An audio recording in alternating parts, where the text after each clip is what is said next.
नमस्कार दोस्तों, एक बार फिर से स्वागत है आप सभी का रोजगार अवसर डेली यूट्यूब चैनल पर। एक इंपॉर्टेंट जॉब नोटिफिकेशन आ रही है स्पोर्ट्स कोटा के अंडर में। ये जॉब नोटिफिकेशन है इनकम टैक्स डिपार्टमेंट दिल्ली की तरफ से।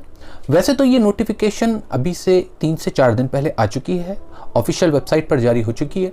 एम्प्लॉयमेंट न्यूज़ में भी ये जो रिसेंट एम्प्लॉयमेंट न्यूज़ जारी किया गया था उसमें भी सबसे लास्ट नोटिफिकेशन जो जॉब नोटिफिकेशन थी वो इसी की थी। और आज इस वीडियो में हम इसी नोटिफिकेशन के बारे में डिस्कस करने वाले हैं। कौन कौन से स्पोर्ट्स वाले कैंडिडेट्स यहाँ पर एलिजिबल होंगे अप्लाई करने के लिए, इसके अलावा आप कौन से लेवल तक खेले हुए हैं तब आप एलिजिबल होंगे अप्लाई करने के लिए। महिलाएं आवेदन कर सकती हैं या केवल पुरुष ही आवेदन कर सकते हैं, ये सभी जवाब मैं आपको इस वीडियो के अंदर देने वाला हूँ। तो आइए दोस्तों शुरुआत करते हैं सबसे पहले पॉइंट से, वो है ऑर्गेनाइजेशन। तो जैसे कि मैंने आपको बताया, इनकम टैक्स डिपार्टमेंट दिल्ली की तरफ से आपको इसकी नोटिफिकेशन मिल रही है। वैसे तो इंडियन इनकम टैक्स डिपार्टमेंट की 2 वेबसाइट हैं, एक दिल्ली रीजन के लिए अलग से है और एक ग्लोबली जो पूरी ऑल इंडिया के लिए एक वेबसाइट है वो अलग है। तो जो ऑल इंडिया वाली वेबसाइट है वहां पर आपको ये नोटिफिकेशन फिलहाल देखने को नहीं मिलेगा। आपको दिल्ली वाली इनकम टैक्स डिपार्टमेंट की ऑफिशियल वेबसाइट, जिसका लिंक मैंने डिस्क्रिप्शन बॉक्स में दिया हुआ है, वहां पर जाकर के आप इस नोटिफिकेशन को देख सकते हैं। अगर हम वैकेंसीज की बात करें तो यहाँ पर 4 प्रकार की वैकेंसीज जारी की गई हैं: tax inspector, tax assistant, stenographer और MTS. Total number of vacancies की बात की जाए तो दोस्तों यहाँ पर 14 वैकेंसीज हैं। ये जो 14 वैकेंसीज हैं 14 वैकेंसीज है, सभी वैकेंसीज को सम अप करके फिगर आपको बताई जा रही है। और नो डाउट यहाँ पर जो नंबर ऑफ वैकेंसीज हैं वो काफ़ी कम है, लेकिन क्योंकि ये वैकेंसीज केवल और केवल दिल्ली रीजन के लिए हैं, इसीलिए ये अगर आप एरिया के हिसाब से देखें तो ये सफिशिएंट वैकेंसी हैं दिल्ली के लिए। क्वालिफिकेशन की बात कर लेते हैं तो अगर आपने 10th की हुई है तो आप एलिजिबल हैं अप्लाई करने के लिए, 12th की हुई है तो आप एलिजिबल हैं अप्लाई करने के लिए, और अगर आप डिग्री होल्डर हैं तो भी आप एलिजिबल हैं अप्लाई करने के लिए। लेकिन साथ में स्पोर्ट्स सर्टिफिकेट का होना सबसे इंपॉर्टेंट और एसेंशियल कंडीशन है, यानी कि स्पोर्ट्स सर्टिफिकेट वाले ही कैंडिडेट्स केवल यहां पर आवेदन कर सकते हैं। इसके अलावा एक बात और ध्यान रखनी है कि जो आपका स्पोर्ट्स का सर्टिफिकेट है वो 1 अप्रैल 2015 या उसके बाद का ही होना चाहिए। उससे पुराने स्पोर्ट्स सर्टिफिकेट्स यहां पर मान्य नहीं होंगे। अब बात कर लेते हैं दोस्तों कौन कौन से स्पोर्ट्स के कैंडिडेट्स यहां पर एलिजिबल होंगे अप्लाई करने के लिए। तो सबसे पहले athletics, football, kabaddi, hockey, golf, body building और क्रिकेट। दोस्तों बात कर लेते हैं एज लिमिट की। तो अगर आप टैक्स इंस्पेक्टर की वैकेंसी के लिए अप्लाई कर रहे हैं, डिग्री होल्डर हैं, तो 18 से 30 साल आपके लिए एज लिमिट रखी गई है। इसके अलावा आप किसी भी वैकेंसी के लिए अप्लाई कर रहे हैं तो आपके लिए 18 से 27 साल की एज लिमिट यहां पर रखी गई है। रिलैक्सेशन सेंट्रल गवर्नमेंट के ही नॉर्म्स के अनुसार रहेंगे। SC, ST, OBC कैटेगरी के लिए जो भी सेंट्रल गवर्नमेंट के नॉर्म्स हैं, 3 साल 5 साल की एज में लिमिट में जो रिलैक्सेशन है वो यहां पर भी दी जाएगी। फाइनल ईयर में जो इस वक्त कैंडिडेट्स हैं उनकी एलिजिबिलिटी को लेकर के भी मैं यहाँ पर आपको बता देना चाहूँगा दोस्तों कि वो यहाँ पर एलिजिबल नहीं होंगे। जो नोटिफिकेशन है उसके अंदर कहीं पर भी क्लियर तरीके से मेंशन नहीं किया गया है कि फाइनल ईयर के कैंडिडेट्स यहाँ पर एलिजिबल होंगे अप्लाई करने के लिए। जो चीज़ नोटिफिकेशन में मेंशन की गई है वो की गई है कि जो लास्ट डेट है, जो कट ऑफ डेट है, वहाँ तक आपकी जो एजुकेशनल क्वालिफिकेशन है वो कंप्लीट हो जानी चाहिए। दोस्तों अब बात कर लेते हैं जॉब लोकेशन के बारे में। तो दिल्ली के अंदर ही अंदर इसमें जॉब लोकेशन रहने वाली है, दिल्ली से बाहर यहां पर जॉब लोकेशन नहीं जाएगी। लेकिन आपको एक बात का ध्यान रखना है, यहां पर जो आप लोगों का काम होगा वो शुरुआती तौर पर जो रहेगा कम से कम 5 से 7 साल तक, वो रहेगा कि आपको दिल्ली रीजन की टीम को अलग अलग स्पोर्ट्स इवेंट्स जिनके बारे में हमने अभी आपको बताया, उन स्पोर्ट्स इवेंट में दिल्ली रीजन की टीम को रिप्रेजेंट करना होगा। तो रिप्रेजेंट करने के लिए जो स्पोर्ट्स इवेंट होंगे वो ऑल इंडिया में कहीं पर भी हो सकते हैं। तो उस लिहाज से देखा जाए तो आपको पूरे देश भर में हर जगह ट्रैवलिंग करनी पड़ सकती है, टूर लगेंगे। तो उस लिहाज से माइंडसेट आपको ध्यान रखना है, पता होना चाहिए कि सिर्फ दिल्ली में रहना नहीं होगा, दिल्ली से बाहर भी जाना पड़ेगा। तो उस चीज़ को ध्यान में रखते हुए ही आप इसके लिए अप्लाई करें। अब बात कर लेते हैं दोस्तों सैलरी के बारे में। तो CPC 7 लेवल 1 की यहाँ पर सैलरी दी जा रही है 10th पास 12th पास कैंडिडेट्स को इनिशियल तौर पर, और डिग्री होल्डर कैंडिडेट्स को दी जा रही है CPC 7 लेवल 6 की सैलरी, जो कि शुरुआती तौर पर अगर बात की जाए तो 18,000 से लेकर के तकरीबन 54,000 रुपये के बीच में रहेगी।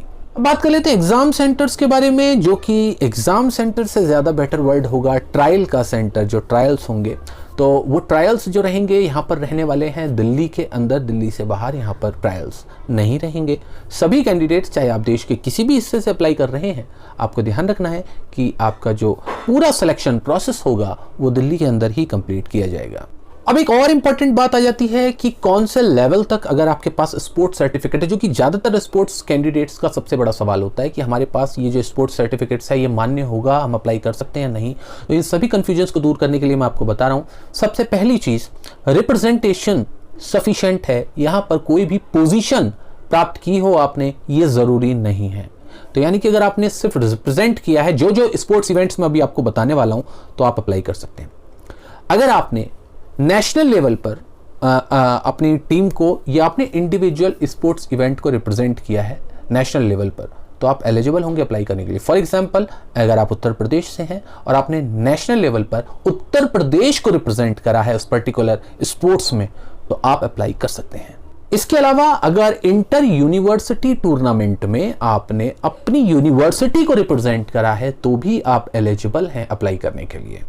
इसके अलावा inter school, all India inter school tournaments होते हैं, वहां पर अगर आपने अपनी स्टेट को रिप्रेजेंट करा है, तो भी आप एलिजिबल होंगे अप्लाई करने के लिए। इसमें सबसे लास्ट कंडीशन रखी गई, अगर आपके पास नेशनल अवार्ड है फिजिकल एफिशिएंसी ट्रेड में, तो भी आप एलिजिबल होंगे अप्लाई करने के लिए। अब बात कर लेते हैं सिलेक्शन प्रोसेस के बारे में। तो देखिए दोस्तों, वैसे इस बात को लेकर के थोड़ा सा कंफ्यूजन छोड़ा गया है इस नोटिफिकेशन के अंदर। नोटिफिकेशन के मुताबिक आपका सिर्फ और सिर्फ इंटरव्यू होगा इस पूरी की पूरी भर्ती के लिए। लेकिन अगर मैं लास्ट टू लास्ट ईयर्स की बात करूं, जिस बेसिस पर ये भर्तियां की गई हैं, बिल्कुल सेम नोटिफिकेशन इसी तरीके से दी जाती है, मगर कभी भी सिर्फ इंटरव्यू के बेसिस पर यहां पर भर्ती नहीं की जाती है।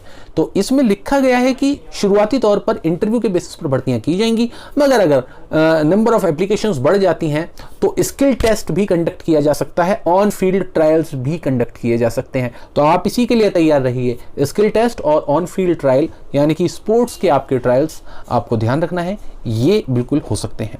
इसके अलावा जो आपके शॉर्ट लिस्टिंग होगी, वो शॉर्ट लिस्टिंग टोटली डिपेंड करेगी किस लेवल का आपने स्पोर्ट्स का सर्टिफिकेट आपके पास है, plus at the same time आपके जो कॉम्पिटिटर्स हैं जिन्होंने उस सेम स्पोर्ट्स में अप्लाई किया है, उनका लेवल कौन सा था अप्लाई जिन्होंने किया है। क्या उन्होंने आपसे ऊपर के स्पोर्ट्स सर्टिफिकेट वाले हैं जिन्होंने अप्लाई किया ज़्यादा, क्योंकि टोटल 14 ही वैकेंसीज हैं। तो जो शॉर्ट लिस्टिंग की जाएगी, एक बहुत बड़ी आप फिगर मत मानिए कि बहुत बड़ी फिगर को शॉर्ट लिस्ट करके ट्रायल्स के लिए या इंटरव्यू के लिए बुलाया जाएगा, एक छोटी सी ही फिगर होगी। तो इसीलिए जितना बड़ा आपका स्पोर्ट्स सर्टिफिकेट है, उतने ही ज़्यादा आपके ब्राइट चांसेस हैं। जॉब नेचर की बात की जाए दोस्तों, तो ये एक टोटली परमानेंट गवर्नमेंट जॉब है। हालांकि इसमें शुरुआत के 2 साल प्रोबेशन पीरियड के रहेंगे, जिसके अंदर सेटिस्फैक्ट्री परफॉर्मेंस देने के बाद ही आपको एक परमानेंट एम्प्लॉय के तौर पर एब्जॉर्ब किया जाएगा। अब बात कर लेते हैं एक्सपीरियंस की। तो यहाँ पर किसी प्रकार के कोई एक्सपीरियंस की रिक्वायरमेंट नहीं रखी गई है, केवल और केवल अगर आपके पास स्पोर्ट्स सर्टिफिकेट है तो आप एलिजिबल हैं अप्लाई करने के लिए। एजुकेशनल क्वालिफिकेशन के साथ स्पोर्ट्स सर्टिफिकेट दोनों का कॉम्बिनेशन ये ज़रूरी है इसके लिए अप्लाई करने के लिए। इनिशियली एक्सपीरियंस की कोई भी रिक्वायरमेंट यहाँ पर नहीं रखी गई है। अब बात आ जाती है अदर स्टेट्स के कैंडिडेट्स के लिए। तो जी हाँ दोस्तों, आप देश के किसी भी हिस्से में रहते हैं, किसी भी स्टेट में रहते हैं, आप इसके लिए एलिजिबल हैं अप्लाई करने के लिए। एप्लीकेशन फीस या आवेदन शुल्क दोस्तों, अगर आप किसी भी कैटेगरी से हैं तो आपके लिए आवेदन निःशुल्क है। जनरल, SC, ST, OBC किसी भी कैटेगरी के लिए आवेदन यहाँ पर निःशुल्क रहने वाला है। इसी के साथ बात की जाए तो मैं यहाँ पर बता दूं कि महिलाएं भी यहाँ पर आवेदन कर सकती हैं, अप्लाई कर सकती हैं। हर एक स्पोर्ट्स इवेंट के लिए मेल और फीमेल अलग से मेंशन किया गया है, लेकिन जब आप डिटेल में नोटिफिकेशन पढ़ेंगे तो आपको पता चलेगा केवल और केवल हॉकी ही एक ऐसा स्पोर्ट्स इवेंट इस नोटिफिकेशन में रखा गया है जिसमें महिलाएं भी आवेदन कर सकती हैं। बाकी सभी स्पोर्ट्स इवेंट्स के अंदर केवल पुरुष ही आवेदन कर सकते हैं। एप्लीकेशन मोड यहाँ पर बहुत इंपॉर्टेंट है दोस्तों समझना। आप ऑफलाइन माध्यम से बाय पोस्ट, ऑर्डिनरी पोस्ट या स्पीड पोस्ट के माध्यम से आप इसके लिए अप्लाई कर सकते हैं, लेकिन इसके साथ ही आप बाय हैंड भी जो एड्रेस नोटिफिकेशन के अंदर मेंशन किया गया है, आप उस एड्रेस पर बाय हैंड भी अपनी एप्लीकेशन को सबमिट कर सकते हैं। इसके अलावा दोस्तों एक मैं और पॉइंट यहाँ पर क्लियर करना चाहूँगा जो नोटिफिकेशन में मेंशन किया गया है। जब आप एप्लीकेशन फॉर्म को भरेंगे तो उसमें जो आप अपनी फोटो लगाएंगे, उस फोटो को चिपकाने के बाद आपको गजेटेड ऑफिसर से उसको स्टैंप लगवानी पड़ेगी और उससे सिग्नेचर कराने पड़ेंगे, यानी ऑथेंटिकेशन आपको उसकी करवानी पड़ेगी गजेटेड ऑफिसर से। ये नोटिफिकेशन के अंदर मेंशन किया गया है। मल्टी पोस्ट एप्लीकेशन की बात की जाए तो दोस्तों मैं आपको बिल्कुल सजेस्ट नहीं करूंगा इस प्रोसेस के अंदर कि आप एक से ज़्यादा पदों के लिए आवेदन करें। केवल और केवल एक ही स्पोर्ट्स के और एक ही पोस्ट के लिए आवेदन कीजिए जिसमें आपके पास बेटर स्पोर्ट्स का सर्टिफिकेट है। लास्ट डेट इसके लिए अप्लाई करने के लिए रखी गई है 15 अप्रैल 2021। 15 अप्रैल 2021 तक आपकी एप्लीकेशन बाय पोस्ट पहुंच जानी चाहिए। इसलिए अगर आप आवेदन करना चाह रहे हैं तो आपको इस तारीख से 5 से 6 दिन पहले ही अप्लाई कर देना है। मैक्सिमम टू मैक्सिमम डिले की मैं ये बात कर रहा हूँ और ज़्यादा लेट नहीं करना है। और अगर आप थोड़े लेट हो चुके हैं और आपको लगता है कि आपकी एप्लीकेशन बाय पोस्ट नहीं पहुंचेगी तो आपको बाय हैंड सबमिट कर देना चाहिए। आखिरी में जॉब रेटिंग की बात कर लेते हैं दोस्तों। तो बेशक नंबर ऑफ वैकेंसीज यहाँ पर थोड़ी कम है, केवल 14 ही वैकेंसीज हैं, उस लिहाज से मैंने इसकी सिर्फ 0.5 रेटिंग कम की है। हमने इसको जॉब रेटिंग दी है 4.5 आउट ऑफ 5। तो दोस्तों उम्मीद है आपको ये अपडेशन पसंद आई होंगी।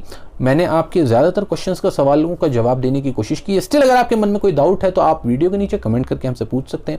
हम कोशिश करेंगे कि जल्दी से जल्दी रिप्लाई करके आपकी समस्या को कुछ कम कर पाएं। तो दोस्तों उम्मीद है आपको ये अपडेशन पसंद आई होगी। मेरी तरफ से आज की तारीख में बस इतना ही। कल इसी समय हम दोबारा हाजिर होंगे किसी नई जॉब अपडेट के साथ। तब तक के लिए मैं लेता हूँ आपसे इजाज़त। धन्यवाद।